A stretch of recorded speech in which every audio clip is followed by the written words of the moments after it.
The biggest change really has been the conversation around, one, the value that agents provide to their clients. Agents have been forced to articulate their value to buyers and say, this is why you need to pay me my commission. Yeah. That's also led agents to, I think, start questioning the value that they're getting from their brokerages. Yeah.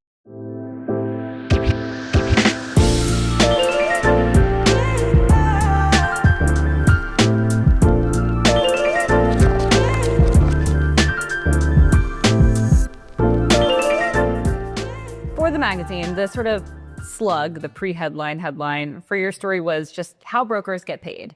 So first of all, how do they get paid? And then tell me why that is sort of controversial and the issues with it. Yeah. I think it's about how brokers get paid and also how they pay back their brokerages. Yeah.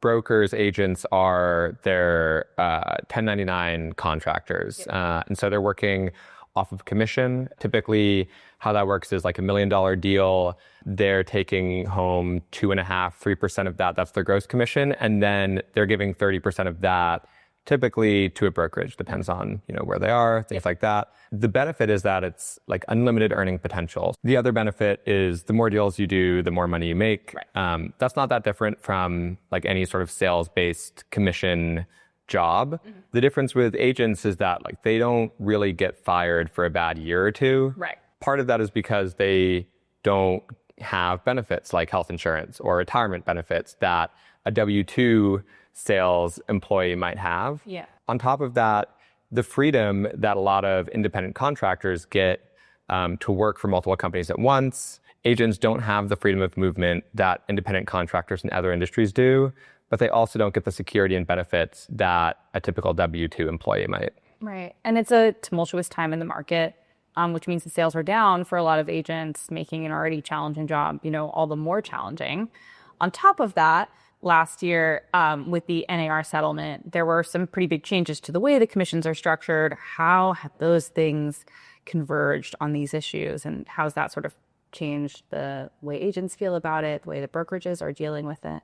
Yeah. The biggest change really has been the conversation around, one, the value that agents provide to their clients. Agents have been forced to articulate their value to buyers and say, this is why you need to pay me my commission. Yeah. That's also led agents to, I think, start questioning the value that they're getting from their brokerages. Yeah. Agents that are giving brokerages 30% of every deal they do are starting to wonder, am I getting the equivalent value back from my brokerage? At the same time, a lot of the biggest brokerages in the country have been facing a couple of difficult years. A lot of them aren't even profitable.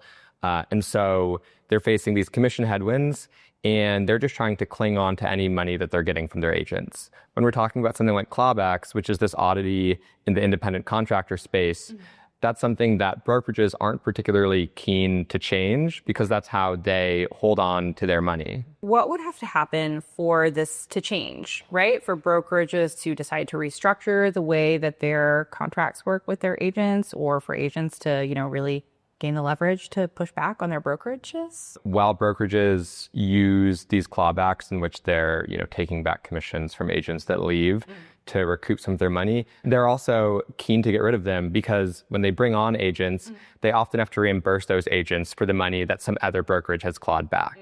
So brokerages don't really like the system. Agents don't really like the system. The biggest problem is that we're sort of in this entrenched cycle of brokerages taking money back from agents, then brokerages giving money to agents that come over, and nobody knows how to get out. And, on top of that is this issue where nobody has enough money to really opt out of the system. Mm-hmm. We're seeing, some outliers. The agency's branch in East Hampton has said that they're doing away with clawbacks. Yeah. Some agents are finding ways to opt out, when they're striking out of their own. Mm-hmm. You have Ryan Serhant, obviously, but you also have companies like Side that provide agents the resources to be independent. What's difficult with that is that means agents often have to pay brokerages out of pocket instead of getting reimbursed by going to another big player. Right. Everybody wants the system to change, but nobody really seems willing to be the person that takes the first step. Yeah. Thanks, Jake. Yeah.